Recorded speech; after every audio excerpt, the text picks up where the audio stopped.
Hey guys, welcome back to another episode of Around the Emirates podcast with Sara Mousa, where I speak to guests from across the UAE about topics you want to hear about.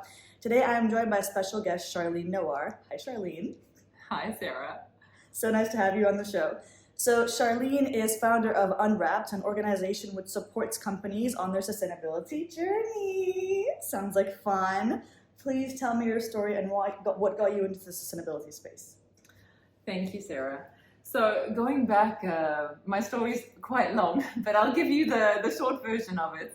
I was a lawyer by background, doing corporate law, and in 2016 I took a break. And during this time I was pregnant with my third child, and and we moved to a villa. We were in an apartment before, and with that came a dog.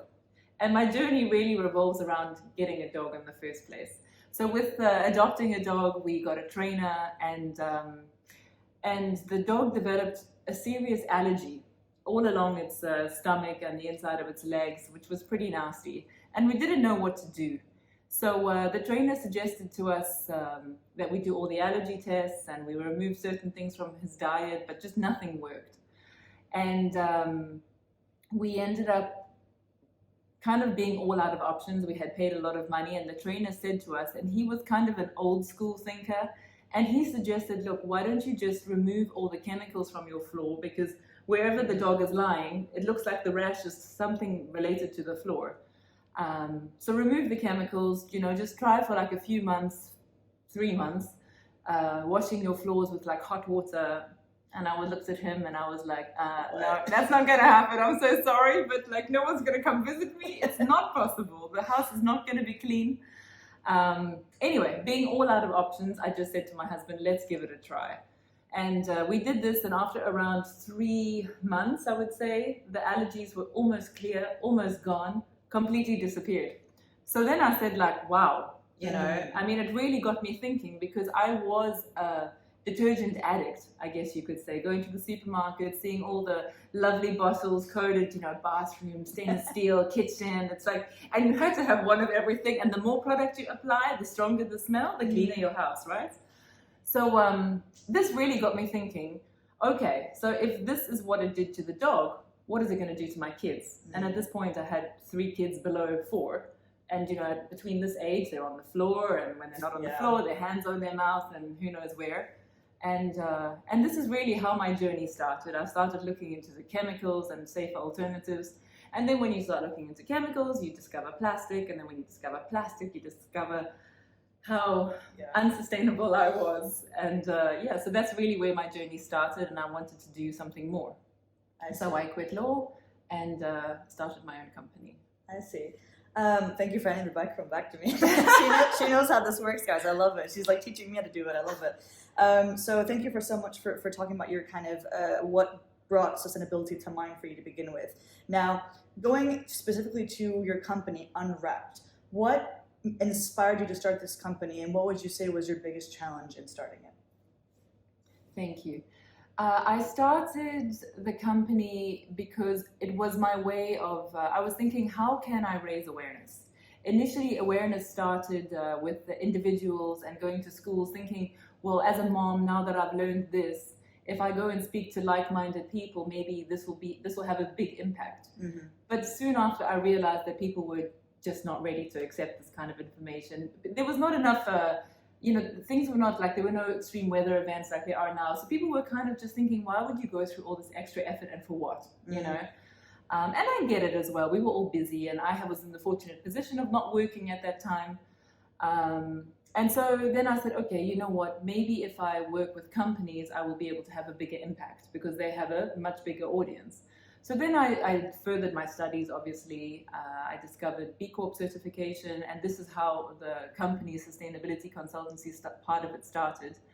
And but I would say that my biggest challenge was that my company was built 5 years before its time. Back in 2018, people were just not ready for sustainability, right? It was not part of their plan. However, this year, I mean, we've been doing okay, but this year being the year of sustainability with the UAE hosting COP28, I mean, there is so much interest in the topic, and it's not just greenwashing interest. It's people that really know that we need to change. There's more happening around us.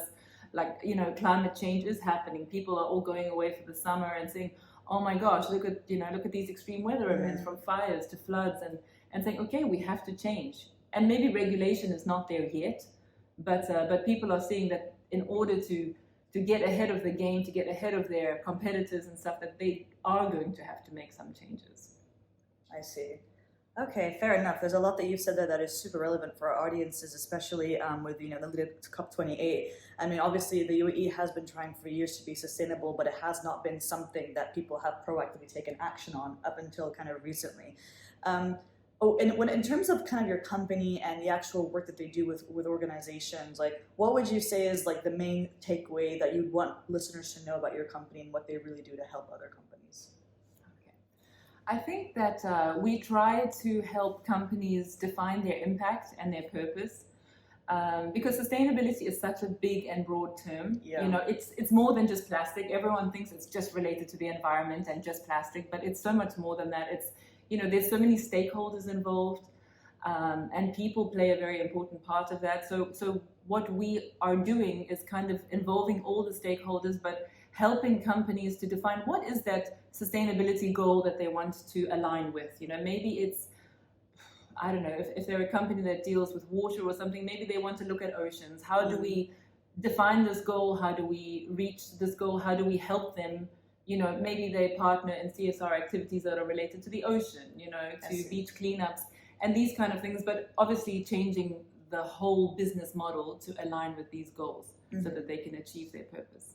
I see. And speaking about kind of achieving your goals and the incredible journey that you've been on to create this company, which, as you say, was much further ahead of its time in terms of where we are now in sustainability. What is something that kind of surprised you or was kind of funny or kind of crazy that you discovered along this journey? Oh. Here's a fun question. This always gets them. Well, sustainability, I'm afraid, is not a very funny topic in general. So I really have to dig very deep. But I think what was funny for me, I guess the joke was on me at the end of the day, is just how people were not ready to accept that I left a job in law and that I changed so much and at the beginning, I think, in terms of one of the mistakes that I made along the way is that because I had so much knowledge, I was actually very angry because people kind of didn't want to listen and didn't want to change. And I understand that because before that, I was not ready and I would not have changed either. So then I took a step back and I said, okay, you know what? I'm not going to do anything. I'm going to do what I do for me because I believe it's the right way. But then what I started noticing, and even my husband as well, was that we would start to go to people's houses for dinner or something. And then they would be like, oh, Charlene's coming. We better make sure we don't use plastic bags, hide all the plastic in the house. So, and this was before reusable shopping bags were even a thing, Right. And then the first thing when we get to dinner was like, oh, we didn't use any plastic bags today, And I was like, wow, this is what the first thing that people have to say when I walk in the house.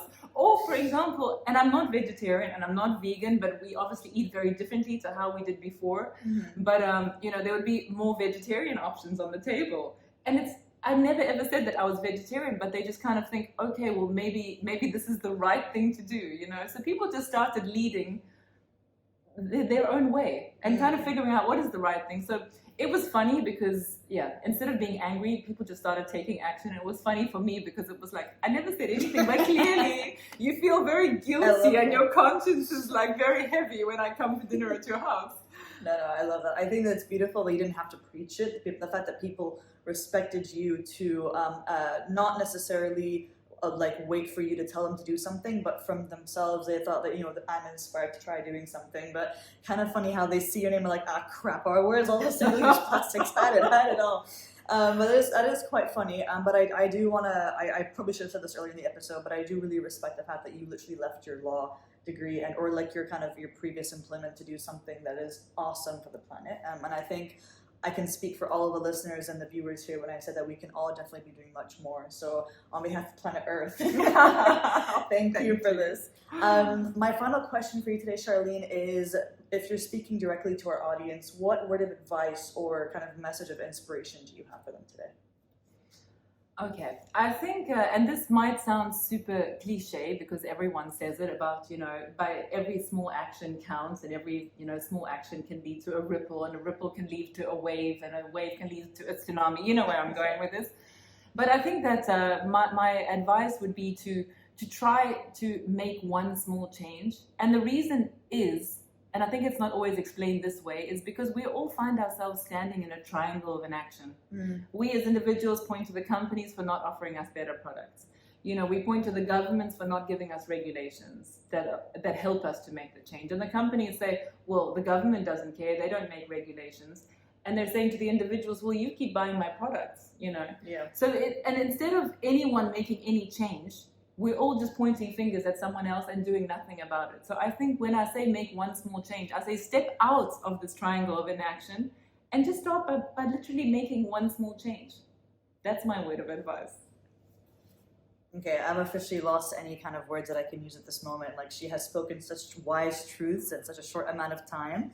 But take that small action, guys. Take that small step forward. You never know the impact that you actually could be having. Well, thank you so much, Charlene, for being on the show with me today. I think we've all learned a very valuable lesson of hide all your plastics if Charlene comes to visit you. But thank you so much for being on the show. And yeah, check out Charlene's page on Instagram, and I'm sure you'll hear from her very soon. Thank you. Thank you, everyone. Bye.